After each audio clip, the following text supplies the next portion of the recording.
आज आपण अजिबात वातड किंवा चिवट न होणाऱ्या एकदम खुसखुशीत अशा गव्हाच्या पिठाच्या कापण्या कशा करायच्या ते आपण बघणार आहोत. बऱ्याच वेळेला गव्हाच्या पिठाच्या कापण्या बनवताना त्या चिवट होतात किंवा मऊ होतात. तर मऊ पडू नये यासाठी भरपूर साऱ्या टिप्स या व्हिडिओमध्ये शेअर केलेल्या आहेत.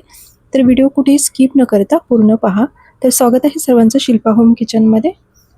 तर कापण्या बनवण्यासाठी सुरुवातीला आपण गुळाचं पाणी करून घेणार आहोत. तर त्यासाठी 1 वाटी गूळ घेतलेला आहे आणि त्याचबरोबर 1 वाटी पाणी घेतलेलं आहे. तर तुम्ही कोणतीही वाटी किंवा मेजरिंग कप घ्या आणि त्याने हे सर्व साहित्य आपल्याला मोजून घ्यायचं आहे. तर आता हे गूळ आणि पाणी गॅसवरती ठेवून आपल्याला हे विरघळवून घ्यायचं आहे.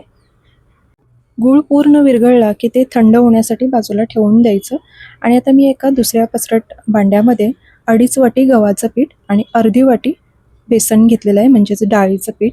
त्यानंतर अर्धा चमचा कच्ची बडीशेपची पावडर घेतलेली आहे, यामुळे टेस्ट खूप छान येते. त्यानंतर अर्धा चमचा सुंठ पावडर आणि चिमूटभर मीठ टाकलं आहे.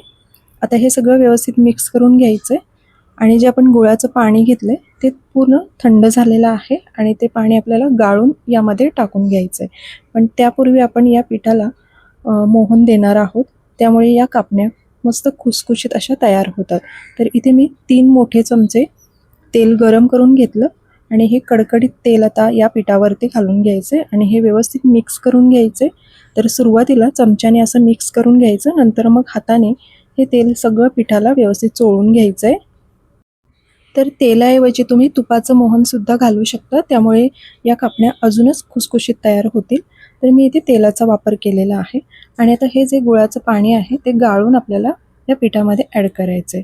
तर सुरुवातीला थोडं थोडं हे पाणी घ्यायचं, एकत्र घालायचं नाही. किंवा तुम्ही एका भांड्यामध्ये हे पाणी गाळून घ्या आणि थोडं थोडं करून आपल्याला हे ॲड करून आपल्याला पीठ छान असं मळून घ्यायचं आहे. पीठ मळताना आपल्याला हे खूप सैलसर किंवा खूप जास्त घट्ट असं तयार करायचं नाही. तर थोडं थोडं पाणी घालून मी हे पीठ मळून घेते. यामध्ये आपण बेसन म्हणजेच डाळीचं पीठ वापरले, त्यामुळे या कापण्या मऊ पडत नाही, छान खुसखुशीत अशा तयार होतात. तर बघू शकता इथे पीठ आपलं छान मळून झालेलं आहे आणि जे आपण गुळाचं पाणी तयार केलं आहे त्यामधलं जवळपास 1 चमचाभर पाणी इतकं उरलेलं आहे. तर अगदी परफेक्ट प्रमाण आपलं हे झालेलं आहे.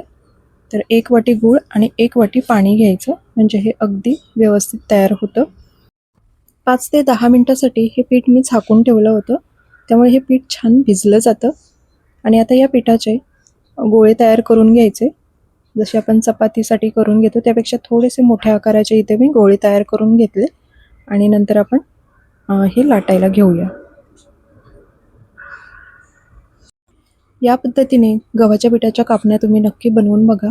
अजिबात मऊ पडत नाही, छान खुसखुशीत तयार होतात आणि हे अगदी 15 ते 20 दिवस टिकतात. तुम्ही हवाबंद डब्यामध्ये ठेवून हे स्टोअर करून ठेवू शकता. आणि गोडाचं प्रमाणसुद्धा अगदी परफेक्ट आहे. तर आता मी 1 पिठाचा गोळा घेतलेला आहे आणि हा लाटून घेते. आता यावरती आपण खसखस वापरणार आहोत. तर मी इथे साधारण 2 चमचे इतके खसखस घेतलेले आहे आणि थोडी ही चपाती लाटून झाली की यावरती खसखस पसरवायची आणि पुन्हा एकदा लाटून घ्यायचे. आणि तसंच दुसऱ्या बाजूने सुद्धा आपल्याला खसखस लावून घ्यायचे, म्हणजे ते कापण्या दिसायला खूप सुंदर दिसतात. तर आता मी दोन्ही बाजूनी खसखस लावून ही चपाती लाटून घेते. आणि आपल्याला चपाती खूप जास्त पातळ किंवा अगदीच जाड ठेवायची नाही, मध्यम अशी आपल्याला चपाती लाटून घ्यायची आहे. तर बघू शकता, तुम्हाला आवडत असेल तर पातळ ठेवू शकता, पण त्या थोड्या कडक होतात. आणि आता चपाती लाटून झालेली आहे, तर बाजूच्या कडा आपण कट करून घ्यायच्या, म्हणजे ज्या कापण्या आपल्याला कापायला अगदी सोपं जातं. तर आता मी अशा उभ्या लाईन आणि नंतर मग तिरक्या लाईन मारून या कापण्या कट करून घेते. तर अशा तुम्ही एकदाच या सगळ्या कापण्या तयार करून घेऊ शकता, नंतर मग तळायला घ्यायच्या. बघू शकता सुंदर अशा आपल्या कापण्या तयार झालेल्या आहेत. तर मी प्लेटमध्ये काढून घेते आणि आणखी एक मी तुम्हाला चपाती लाटून कापण्या कट करून दाखवते. आषाढ महिन्यामध्ये आवर्जून या गव्हाच्या पिठाच्या कापण्या बनवल्या जातात. तर तुम्ही कशा पद्धतीने बनवता हे नक्की शेअर करा. तर आता ही सुद्धा चपाती लाटून झालेली आहे. आता यावरती आपण खसखस पसरवून घेऊया आणि ती वरून पुन्हा लाटून घ्यायची. तसंच दुसऱ्या बाजूने सुद्धा खसखस लावून आपल्याला ही चपाती लाटून घ्यायची आहे.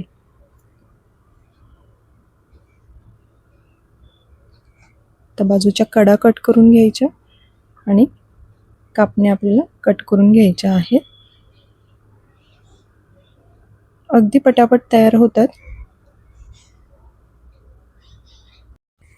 आणि हे तुम्ही मधल्या वेळेत मुलांना खाऊ म्हणून बनवून ठेवू शकता. 15 ते 20 दिवस आरामात राहतात. तर आता मी सगळ्या कापण्या कट करून घेतलेल्या आहेत. तर गॅसवरती कढईमध्ये तेलसुद्धा गरम करण्यासाठी ठेवलेलं आहे. तर मध्यम गॅसवरती सुरुवातीला तेल छान गरम करून घ्यायचं आणि तेल तापल्यानंतर आपल्याला गॅस थोडा कमी करायचा.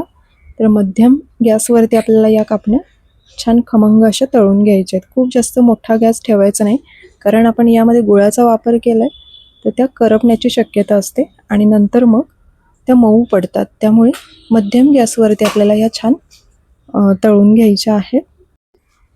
हलका सोनेरी रंग येईपर्यंत आपल्याला छान या तळून घ्यायचे आहेत. खूप जास्त डार्क रंगावरती तळायच्या नाहीत, कारण त्या थंड झाल्यानंतर अजून जास्त डार्क रंग येतो.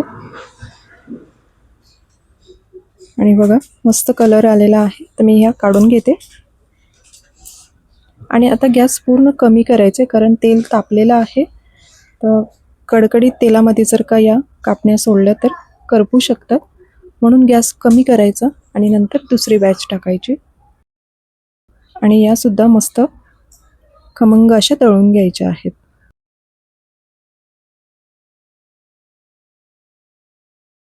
हलका रंग बदलला की मग या काढून घ्यायच्या. तर सारख्याच पद्धतीने मी सगळ्या कापण्या तळून घेतलेल्या आहेत आणि बघू शकता सुंदर असा रंग आलेला आहे.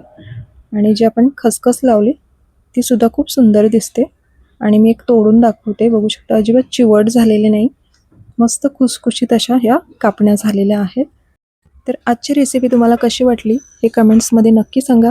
पुन्हा एकदा भेटू अशाच एका नवीन रेसिपीसोबत. थँक्यू.